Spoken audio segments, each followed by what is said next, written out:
기쁨이 샘솟듯이 넘쳐나기를 바랍니다. 저는 오늘 여러분과 함께 사도행전 2장 16절로 17절의 말씀을 가지고 내일을 창조해내는 꿈이란 제목으로 은혜를 나누고자 합니다. 한평생을 살면서 한 번도 꿈을 꾸어보지 않은 사람은 한 사람도 없을 것입니다. 사람들은 꿈속에서 백만장자가 되기도 하고 무일푼의 거지가 되기도 합니다. 또 높은 하늘을 훨훨 날아보는가 하면 죽어서 관 속에 들어가 있는 광경도 보게 됩니다. 그러나 깨어나 보면 한낱 꿈에 불과합니다. 그러나 우리가 깨어있을 때 마음속으로 내일에 대하여 꾸는 꿈은 위대한 역사를 만들어냅니다. 왜냐하면 사람이 마음속에 가지고 있는 영롱한 꿈에는 놀라운 창조적인 능력이 들어있기 때문인 것입니다. 하나님께서는 한 개인이나 가정이나 사회나 민족을 축복해 주시기 전에 먼저 마음속에 꿈을 넣어주시고 그 꿈을 따라 축복해 주십니다. 그렇기 때문에 꿈이 없는 개인은 망하고 꿈이 없는 민족도 망하고 마는 것입니다. 오늘 저는 꿈은 내일을 창조하는 확실한 재료가 된다는 사실을 말씀드리고자 합니다. 첫째로 꿈과 하나님의 축복과의 관계를 알아야 합니다. 우리들의 믿음의 조상인 아브라함은 태어날 때부터 믿음의 조상이 된 것은 아닙니다. 그가 75세가 되기까지는 평범한 사람에 불과했습니다. 그러한 그가 믿음의 조상이 될 수 있었던 동기는 75세가 된 해 하나님께서 그에게 나타나셔서 꿈을 주시기 때문입니다. 창세기 12장 1절로 3절에 보면 여호와께서 아브라함에게 이르시되 너는 너희 본토 친척 아비 집을 떠나 내가 네게 지시할 땅으로 가라. 내가 너로 큰 민족을 이루고 네게 복을 주어 내 이름을 창대케 하리니 너는 복의 근원이 될지라. 너를 축복하는 자에게는 내가 복을 내리고 너를 저주하는 자에게는 내가 저주하리니 땅의 모든 족속이 너를 인하여 복을 얻을 것이라고 기록되어 있습니다. 아브라함은 갈대아 우르 땅에서 평범한 인간으로 살다가 죽은 줄 알았었습니다. 그런데 하나님께서는 그에게 갑자기 영롱하고도 찬란한 새로운 꿈을 심어주심으로 말미암아 그의 마음속에는 고향을 떠나 가나안 땅으로 가서 큰 민족의 조상이 되고 온 세계 만민의 축복의 근원이 될 것을 꿈꾸었습니다. 이러한 꿈을 가진 아브라함은 그의 아내와 함께 본토 친척 아비 집을 떠나 가나안으로 향하는 모험을 시도하였고 아브라함을 통하여 오늘날 유대민족이 형성되었던 것입니다. 이처럼 하나님께서는 아브라함을 믿음의 조상으로 축복해 주시기 전에 먼저 꿈을 심어주시고 그 다음에 축복해 주셨습니다. 이러므로 여러분과 제가 먼저 마음속에 꿈과 환상을 영롱하게 잉태할 때 하나님께서는 그 꿈과 환상을 통하여 축복해 주십니다. 여러분의 마음속에 아무런 꿈도 가지지 않고 어둡고 캄캄하고 절망적인 심정을 가지고 있으면서 유행만 바란다는 이러한 사람에게는 하나님께서 아무 역사도 하실 수 없었습니다. 하나님께서 사용하신 사람들을 보면 다른 사람들보다 지혜나 지식이 탁월한 사람은 아니었습니다. 그럼에도 불구하고 하나님께서 사용하신 까닭은 그들의 마음속에 뚜렷한 꿈을 가지고 있었기 때문입니다. 이러므로 하나님의 쓰임을 받고 축복을 받기 위해서는 먼저 영롱한 꿈을 꾸어야 합니다. 사도행전 2장 17절에 보면 하나님께서는 성령으로 말미암아 젊은이에게는 환상을 넣어주시고 늙은이에게는 꿈을 꾸게 해주시겠다고 약속하셨습니다. 이러므로 우리는 이 약속을 힘차게 부여잡고 내일에 대한 꿈과 환상을 가져야 합니다.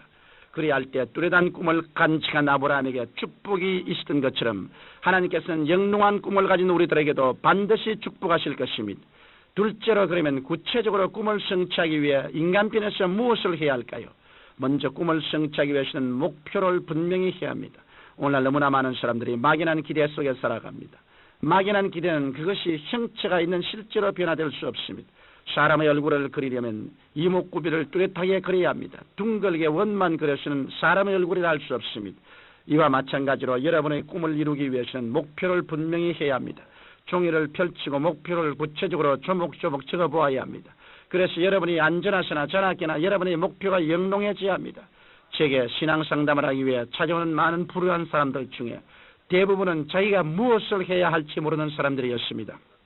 그들은 이것도 좀 해보고 저것도 해보는 말하자면 목표가 없는 사람들이었습니다. 이런 사람은 도저히 꿈을 이룰 수 없습니다. 이러므로 우리의 꿈을 성취시키려면 먼저 뚜렷하고 분명한 목표를 세워야 합니다. 또 그 다음 꿈을 성취시키려면 세운 목표에 대한 뜨거운 소원이 있어야 합니다. 하나님은 미지근한 것을 좋아하시지 않았습니다. 요한계시록 3장 15절로 16절에 보면 내가 차지도 아니하고 더웁지도 아니하도다. 내가 차든지 더웁든지 하기를 원하노라. 내가 이같이 미지근하여 더웁지도 아니하고 차이도 아니하니 내 입에서 너를 토하여 내치려고 말씀하셨습니다. 이러므로 목표가 확정되었으면 그것을 뜨겁게 열망해야 합니다. 쇠는 벌겋게 불에 달아져야 망치로 때려도 낫도 만들고 호미도 만듭니다. 마찬가지로 우리 마음의 소원이 활활 타오를 때야 성령께서 그 소원을 사용하여 꿈을 성취시켜 주시는 것입니다. 또한 꿈을 성취하기 위해서는 바라봄의 법칙을 사용해야 합니다. 하나님은 우리의 운명을 바꾸시는데 바라봄의 법칙을 사용하십니다. 눈에는 아무 증거 안 보이고 귀에는 아무 소리 안 들리고 앞길이 칠흑같이 어두운 절망에서라도 이 바라봄의 법칙을 사용하면 전혀 새로운 세계를 바라보고 믿는 기적을 체험하게 되는 것입니다. 우리가 어떤 목표를 집중적으로 바라보면 그 목표가 우리에게 끌려오거나 아니면 우리가 그 목표로 끌려갑니다. 하나님은 이 법칙을 사용하셔서 하늘의 별과 같은 자손을 아브라함에게 끌어다 주셨고 얼룩덜룩한 양과 염소를 야곱에게 끌어다 주었습니다. 이러므로 목표가 설정되고 소원이 불타오르면 집중적으로 꿈이 성취된 것을 바라봐야 합니다. 마지막으로 꿈을 성취시키려면 확신이 올 때까지 기도하는 일과 창조적인 시인이 필요합니다. 우리가 분명한 목표를 불타는 소원으로 바라보며 기도하면 어느 순간에 갑자기 꿈이 성취되었다는 확신이 옵니다. 이 확신은 하루 만에 올 수도 있고 수개월 걸릴 수도 있고 수년이 걸릴 수도 있습니다. 이러므로 우리는 확신이 어느 순간에 다가올지 모르므로 소망을 갖고 확신이 다가올 때까지 계속해서 기도해야 합니다. 꿈이 이루어진 모습을 바라보며 계속 기도하여 확신을 얻었으면 이제는 그 꿈이 성취한 모습을 담대히 입으로 시인해야 합니다. 우리가 입으로 시인한 말에는 놀라운 힘이 있습니다. 예수님께서 죄를 사하실 때도 말씀을 통하여 사하셨습니다.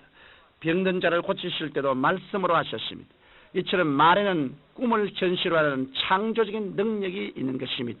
청취자 여러분, 여러분이 내일에 대한 위대한 성취를 하기 위해서는 먼저 여러분의 가슴 속에 꿈이 있어야 합니다. 하나님은 이 꿈을 통해서 우리를 축복해 주십니다. 성경 창세기부터 요한계시록까지의 하나님의 말씀은 우리가 위대한 꿈을 꿀 수 있는 재료인 것입니다. 이러므로 성경 말씀을 부지런히 읽고 듣고 연구하고 묵상함으로 우리는 인간의 상상력을 초월한 위대한 꿈을 꿀 수 있는 것입니다. 여러분은 꿈을 꾸되 목표를 분명히 정하고 그 목표에 대한 불타는 소원을 갖고 이것이 이루어진 모습을 지속적으로 바라보며 기도하는 구체적인 상황으로 들어가야만 하는 것입니다. 마음의 확신에 따라 담대히 시인하면 여러분의 장래에 인간의 상상을 초월한 성령님의 가입하심이 나타나서 기적이 일어나고야 말 것인 것입니다. 찬란한 내일은 오늘 여러분의 마음속에 어떠한 꿈을 가지고 있는가 이 꿈에 달려있는 것입니다.